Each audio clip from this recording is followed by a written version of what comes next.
Level Up is a regular podcast that brings you topics to help you perform at work and in life at your very highest level. Your host is Dan Chiodo, an executive coach, corporate trainer, and author. He is president of Impact Training and Executive Coaching. And now, here's Dan. Thank you, Jesse. And to our audience, thank you for joining us for Level Up. Yes, we are still in the season of being here at Level Up.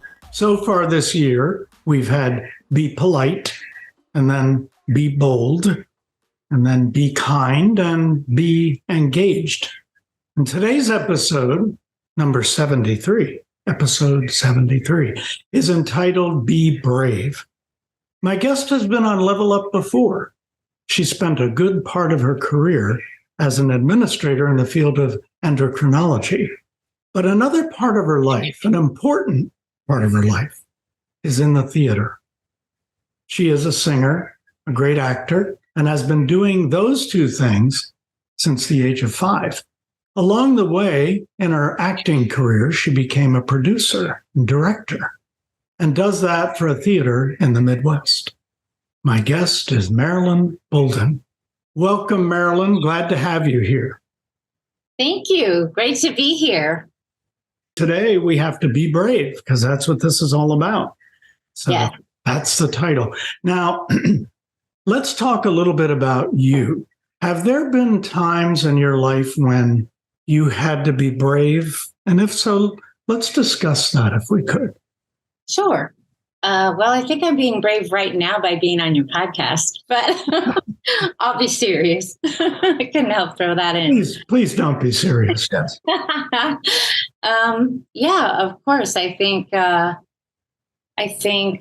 when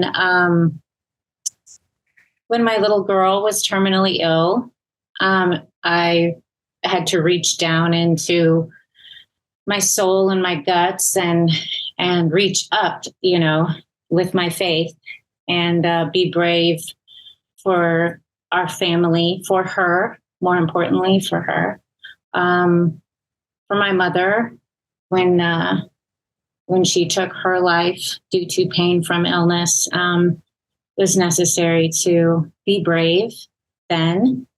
And then when I was diagnosed with bilateral breast cancer in 2016, that required a lot of bravery and faith and prayer and a positive attitude. Yes, that's a lot. That's a lot. And did you find too that in the medical field, did you have to be brave in that field sometimes too? Oh, yes. Definitely. That was pretty much the minute you walked in the office door, because I was also a nurse tech as well as the administrator for many years. And I remember specifically during Hurricane Katrina, which I think was in 2005, we had some folks brought here because they ran out of places for people to go, as we all, remember those horrific pictures and stories and everything that we saw. They were bringing people to this area by helicopter, and they didn't have IDs or insurance cards, let alone shoes. So they were going to area hospitals and having a hard time being seen because they had absolutely no identification. They had just been picked up off of a roof. So we opened up our clinic 24/7, and thankfully, because we had a crash cart and medications and IVs, everything that we needed, and we stayed open 24/7 for a couple of weeks there. And we saw a lot of bad infections and injuries and people who were really, really hurting. And you've got to go in there. Sorry, I get a little emotional talking about it, but you have to walk in that room ready for anything, ready to help them and to pass some peace along to them. And some bravery along to them, and to honor their bravery and their strength for what they've just been through after losing everything. Yes, so true. So Yeah. true. Well, and not only do I know you well as a friend, and I didn't think I was going to add this to the podcast, but the fact that you are my guardian angel and saved my life when I coded several years ago. And I think about that because you told me a little bit about what happened. And I think it was brave of you, too, not only to take charge to save my life, but I think you also told me that you had my children kind of go to the next room because you didn't think I was going to make it and you just didn't want them to see me like that as the last time. I mean, that's all bravery, too. That's really taking charge and being brave, you know? Yeah, that was pretty scary. That happened in a matter of seconds where you just went completely white and, you just completely passed out and I could tell what was happening. But yeah, I remember every single second of that. And I also remember immediately that I did not want Lauren to see you like that. Yeah. Especially if something was going to happen. I didn't want that visual to be the last memory she had if something happened, or even if it didn't. I just didn't want that in her head. And so I had said to Mary, turn her around, just turn her around. And then just went forward with CPR and whatnot, chest compression. Yeah. Well, again, the reason that you're the right one for one on being brave, I just think that's wonderful. And I think about all that you have been through, the things that you just told us about, and yet you have one of the most positive attitudes I've ever seen. How does a person do that amidst those things that have happened in your life?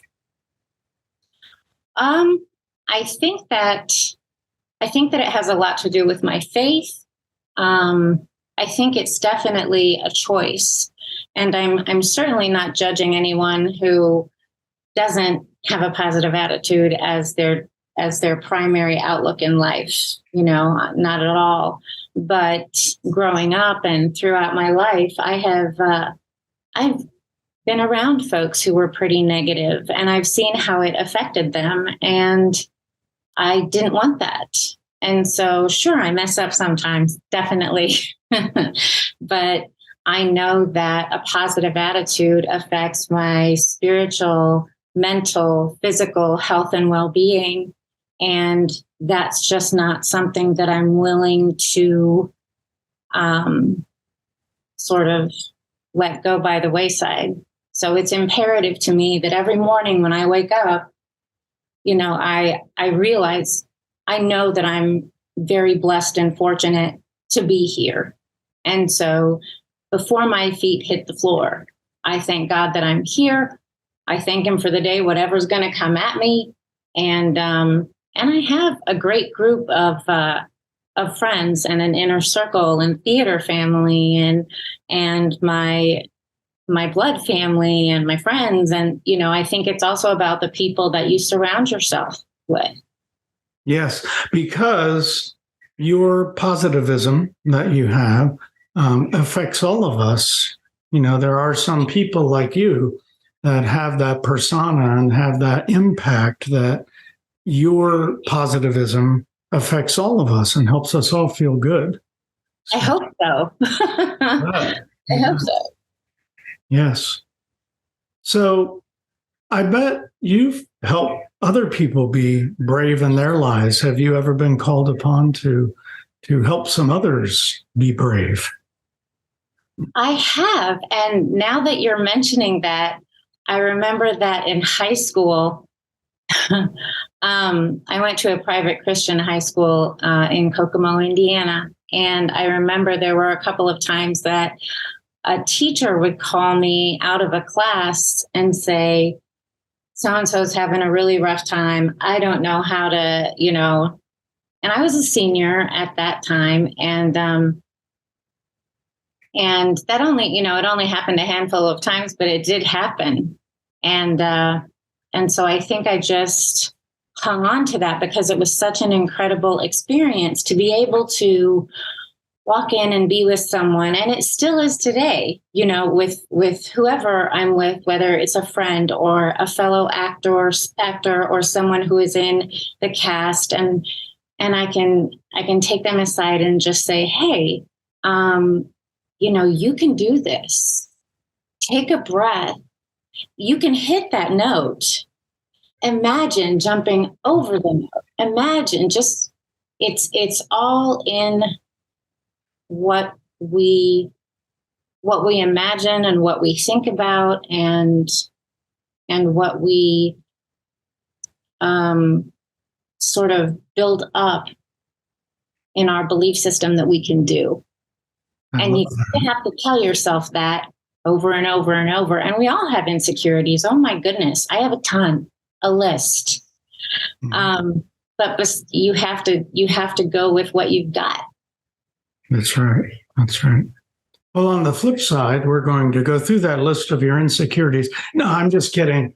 We're going to talk about be here for theater because we have to have some humor too, and all the yes, the situation that you told about me the night that I almost died. We were at a restaurant. When you said I turned white, that was even before I got the check, because sometimes I turn white then, but different story than that. Well, hey, on the flip side of this episode, we're going to join Marilyn Bouldin, who will take us to the theater. You are watching Level Up. We'll be right back after this. Here is F45 training.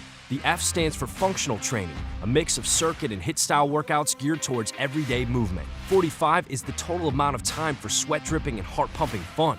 With thousands of exercises in our database and an almost infinite amount of combinations, our sessions are always fresh and innovative. Put that all together, and F45 training is here to bring you one of the world's most innovative workouts. Now let's take a class. Find your local F45 studio from our locations all around the globe. Once inside, our trainers will be there to greet you and check you in. First, we'll demo each exercise while you watch from the blue track. A warm-up will follow, then it's time to find your station. Want to play-by-play? Track your heart rate with F45 Lionheart. Ready in 3, 2, 1, it's go time. F45 TV will guide you. F45 FM will move you. And our trainers will support you every step of the way. This is team training. This is life-changing. This is F45. We are back. Thank you for being with us. Today, my guest on Level Up is Marilyn Bouldin, someone who knows how to get people to be brave. So now let's go into the theater. Marilyn, tell us about how you began your career in acting. Oh, wow. Well, that was many moons ago. When I was 5 years old, my dad was a minister. Well, he wasn't a minister at that point. He was a music minister. I came from a very musical family. And so he popped me up on a chair behind the pulpit and had me sing.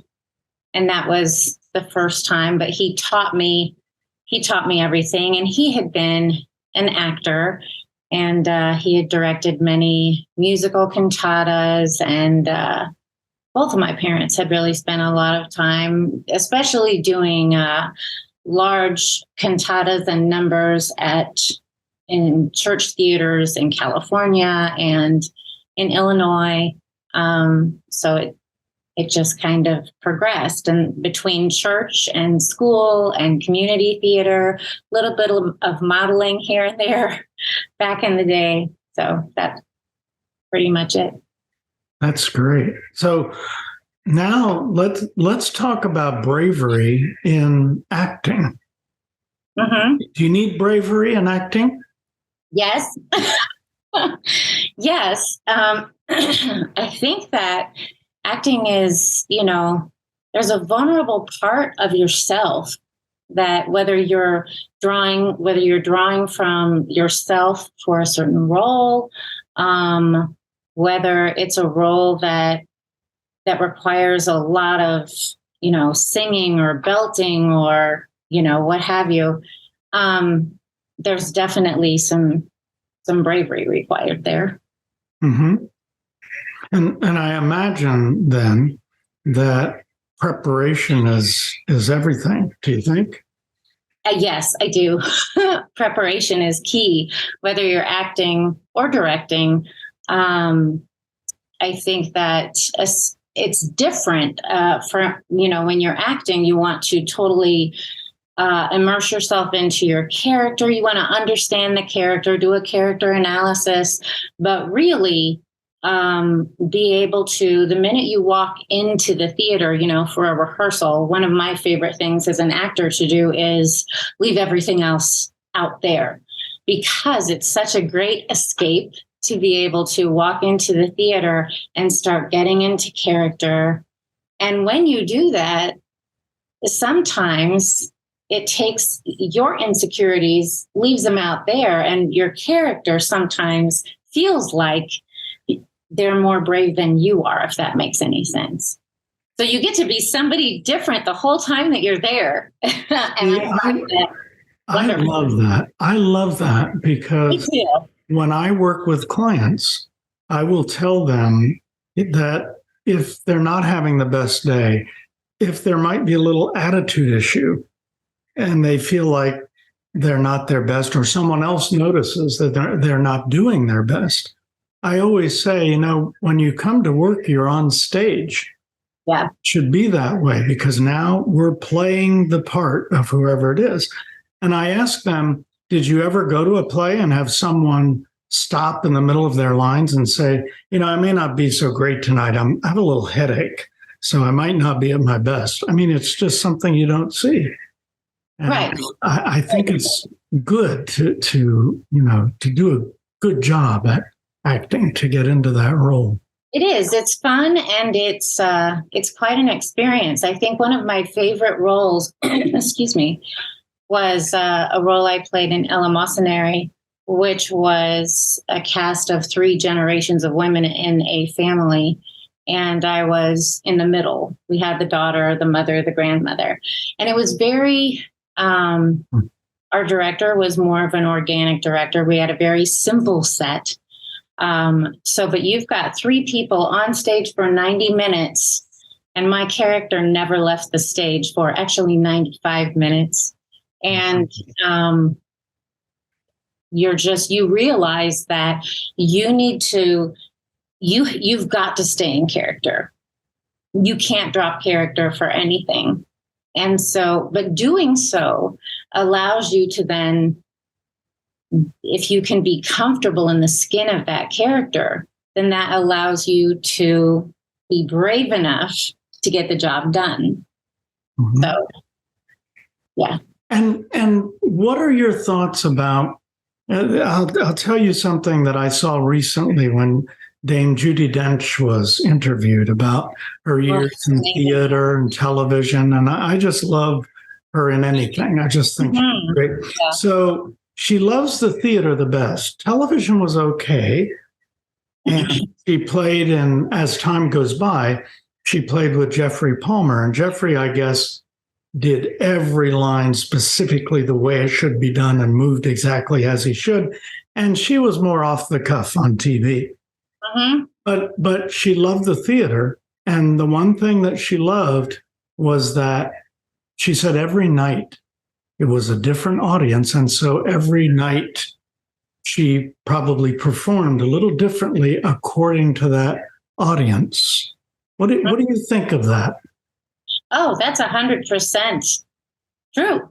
And I love that she's in touch with her audience like that. And of course she is. She's Dame Judi Dench. I mean, hello. But yeah, you want to be able to, you have to pause for laughter. There are times when, you're going to hear your audience reacting to whatever you're giving them. You're telling a story that some of them may never have even heard. You're sharing yourself. You're sharing the story of the show or the play or the musical, whatever. You're sharing it with them. And, that's an intimate thing. Mm-hmm. And so, you actually get a reaction. You feel the energy of the audience. And that's that's really an amazing feeling, and it's a warm feeling.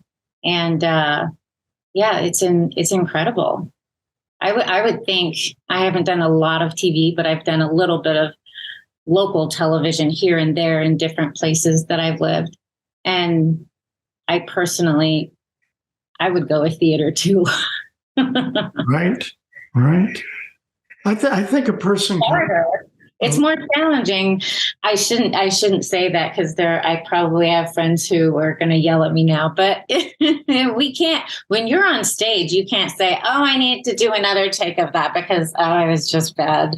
In theater, you get that shot and that's it. You can't go back anyway. Right.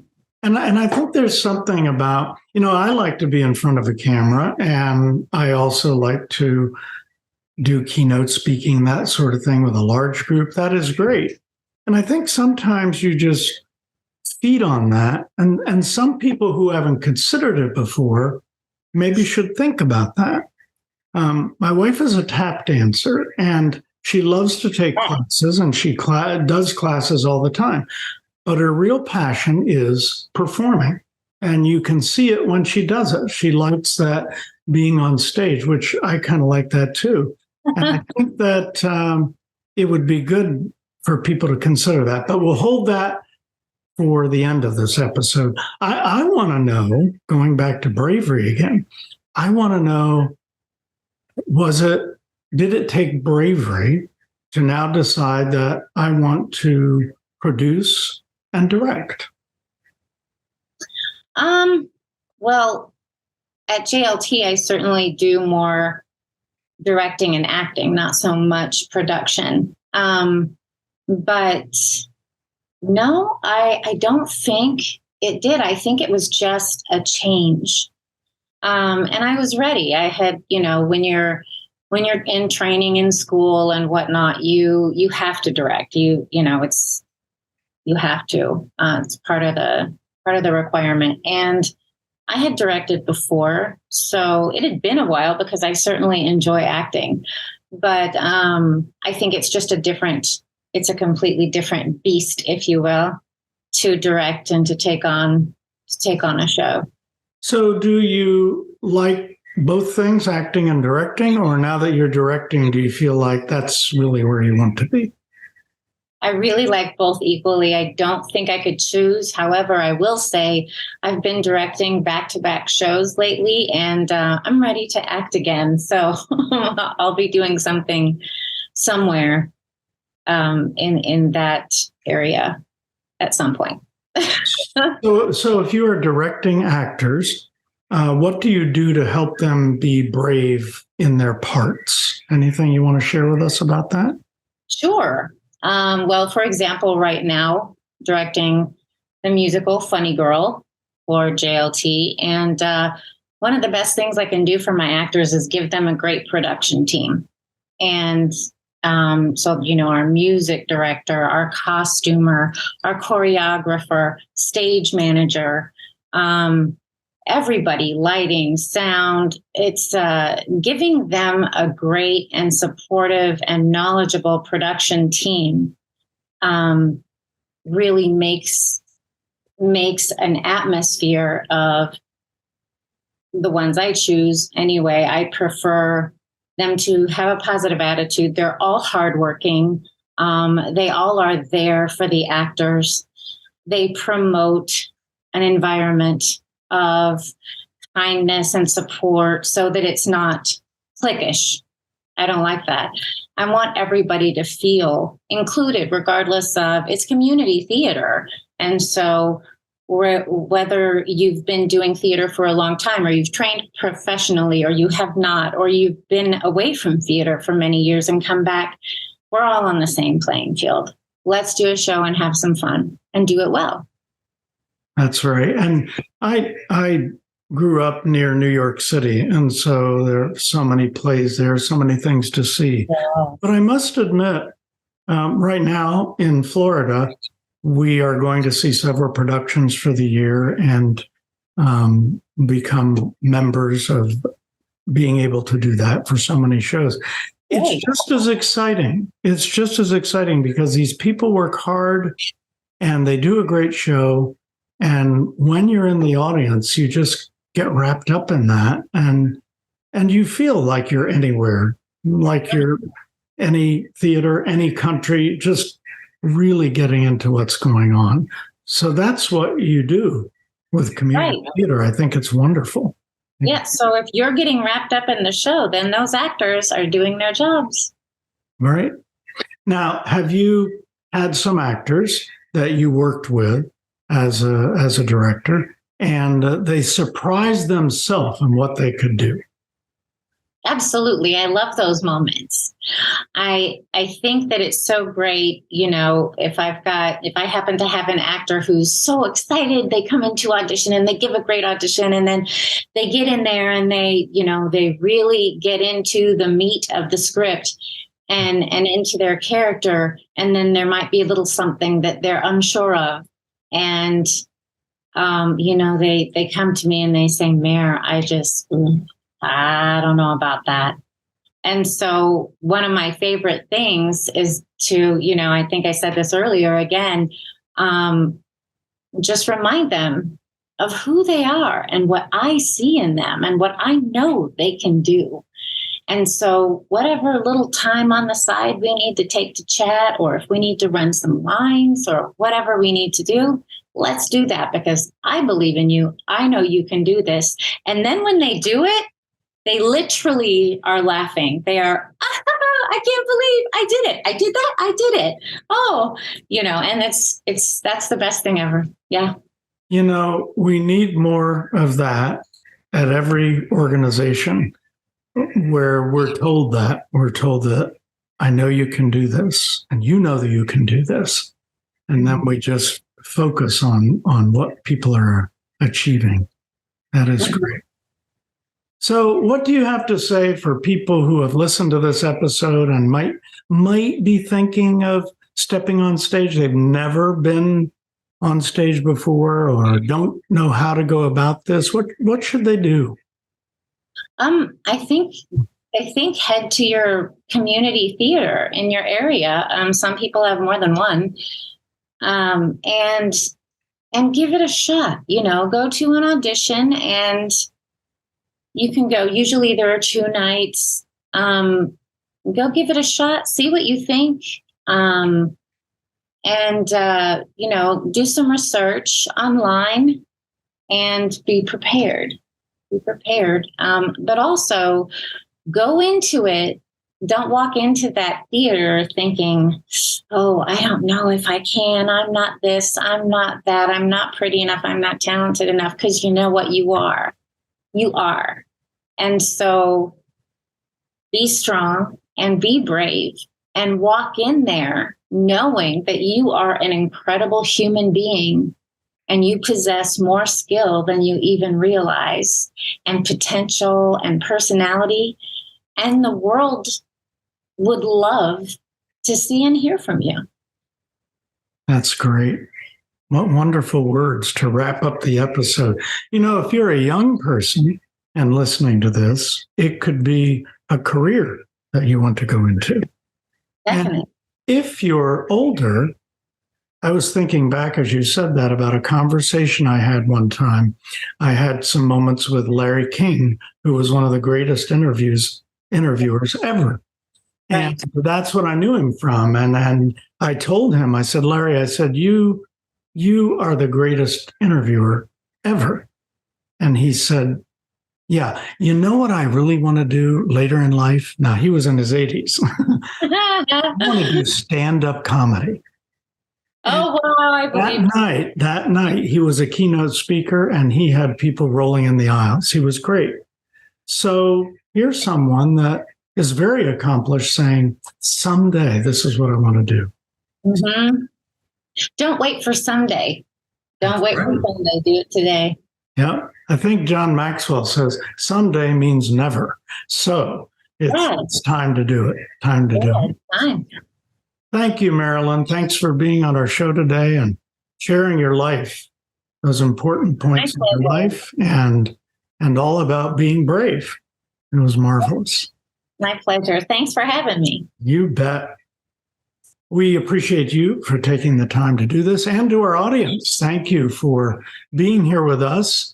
And check out the show notes, because here at the theater, there will be show notes for this podcast. And this episode will be in our Level Up library very soon. Hey, Dustin, I know you'll have a few final words, but my words today are be brave.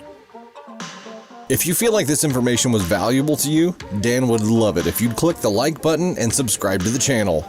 If you have any questions or thoughts about today's episode, please leave a comment. Also, if you're a first-time subscriber, be sure to ring that bell to be notified about future episodes. To learn more about what Impact's training and development can do for you and your business, visit impactbydan.com, where you can find more information about executive coaching, corporate training, keynote speaking, and much more. Thanks so much for watching.